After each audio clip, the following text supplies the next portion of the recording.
أعوذ بالله السميع العليم من الشيطان الرجيم بسم الله الرحمن الرحيم وصلى الله تعالى على سيدنا محمد وعلى آله وصحبه وسلم. Picking up with the legendary military ideology, this would be video number 74 if yours truly is correct on that note. Your humble orator is Muhammad Israel. We are going to be picking up from page number 420. This is subsequent to the legendary military empire of the Prophet sallallahu alaihi wasallam with the era of Sayyidina Uthman bin Affan. Also, the legendary military government of the Prophet sallallahu alaihi wasallam with the era of Sayyidina Umar ibn al-Khattab. And the legendary military legacy of the Prophet sallallahu alaihi wasallam, the era of Sayyidina Abu Bakr as-Siddiq, and the legendary military career of the Prophet sallallahu alaihi wasallam, the Madanite era. Now again we're picking up from that page number 421, bulletin 2.4, administrative concepts of Amirul Mu'minin, the door of the city of knowledge, Ali ibn Abi Talib radiyallahu anhu.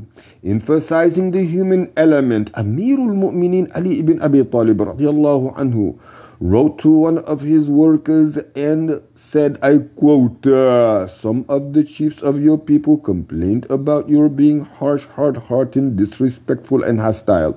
So wear for them a garment of softness mixed with a little strictness, alternating between strictness and kindness toward them, bringing them close to you sometimes and keeping them away from you sometimes, insha'Allah.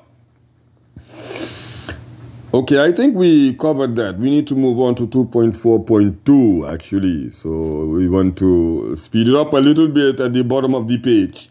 The experience and knowledge factor.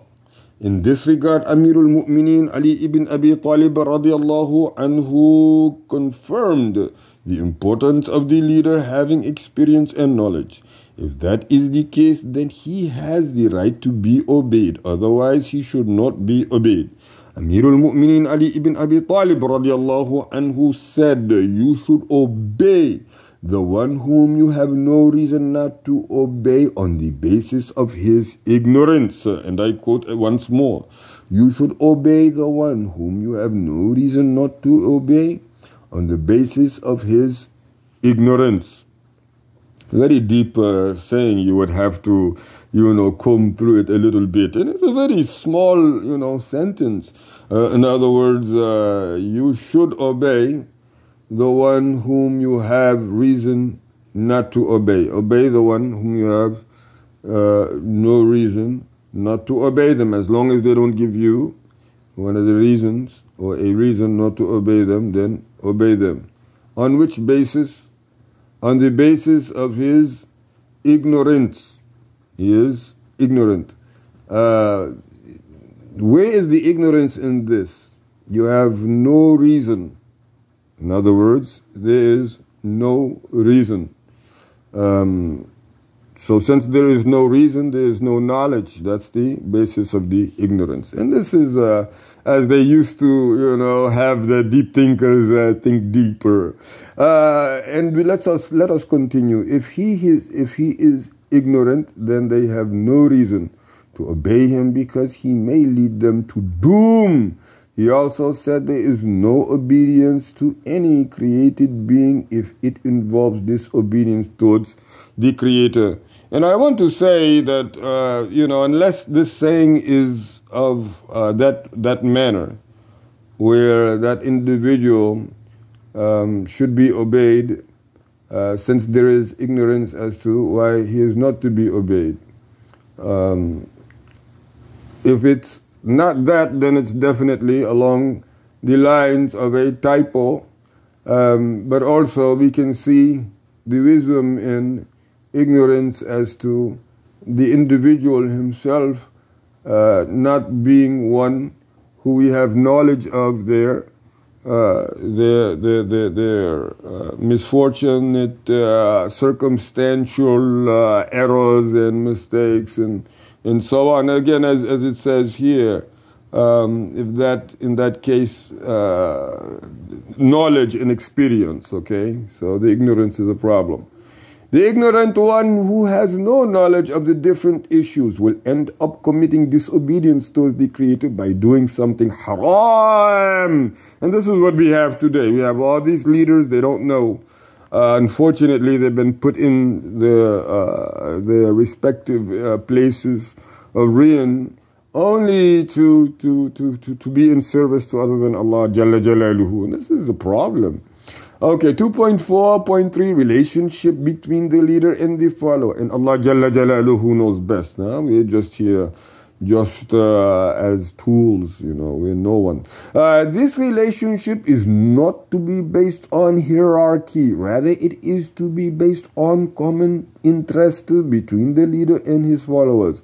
Amirul Mu'mineen Ali ibn Abi Talib radiallahu anhu said to his governor when he sent him to Egypt, and I quote, "There are matters that you may have to deal with directly, such as discussing with your workers matters that could not be dealt with by correspondence, and dealing with people's needs which your workers could not handle as soon as you hear about them." Here we see a situation that cancelled out the hierarchy completely. If the governor could not do this task, he may delegate this work to some people whom he trusts. Ali radiallahu anhu said, and I quote, "Check on those people who cannot meet you, people who are looked down on by others and to whom people show disrespect. Allocate to these people a man whom you trust and who is pious and humble, and let him tell you about their needs." End quote.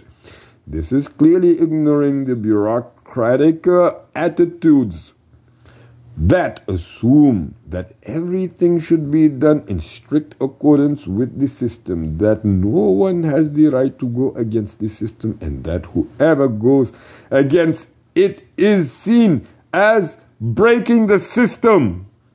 Anti-Semitic. Let's pick up from the bottom of the page. Then Amirul Mu'mineen Ali ibn Abi Talib radiallahu anhu explained the haram that results from irresponsible rigidity and adherence to procedure. I quote, "The governors creating a barrier between themselves and the people represents a kind of hardship and lack of knowledge of what is happening. Keeping away from them creates a barrier that may make them have no idea of what they are deprived of. A prominent man may become insignificant in their eyes, and an insignificant man may become prominent. What is bad may become good, and vice versa, and truth will be mixed with falsehood." End quote. This is the harm of administrative procedures and strict adherence to them. Matters become ensnared in longer chains of procedures as they move from one official to another and to a third and fourth and fifth until they reach the ordinary people. This procedural change that is occurring away from the direct supervision of the leader may turn things upside down. Thus, what is minor becomes major, what is true becomes false, what is good becomes bad, and what is bad becomes good. As Amirul Mu'mineen Ali ibn Abi Talib radiallahu anhu said, this is the problem with bureaucratic systems because they rely on chains of people through which administrative matters go one after another, and the people get diverted from their goals. The remedy offered by Amirul Mu'mineen Ali ibn Abi Talib radiallahu ta'ala anhu is not to create barriers between an official and the people working under him, because doing that causes him to change his decisions or to implement them in a very bad way that is contrary to the good that he was aiming for. The mission or role of the leader is not limited to meeting with the people under him. Rather, he should provide a secure environment that enables the people under him to discuss their problems in a safe atmosphere and without any fear. The aim is not to have pointless meetings. It is essential to create a suitable atmosphere for these people so that they are useful. Ali ibn Abi Talib radiallahu anhu said concerning that, and I quote, "Allocate some of your time for those who need something from you, and sit with them in a public gathering. Show humility towards Allah Jalla Jalaluhu, who created you, and keep away from the gathering. From that gathering, your soldiers, helpers, bodyguards, and police, so that they may be able to speak to you without stumbling over their words." End quote. He sent a letter to his cousin Qatham ibn al-Abbas in which he said, and I quote, "There should not be any envoy between you and the people except your tongue, and no gatekeeper except your face." End quote. There are other texts confirming the nature of the relationship between the leader and his followers, and stating that it should not be based on means or administrative restrictions or procedures.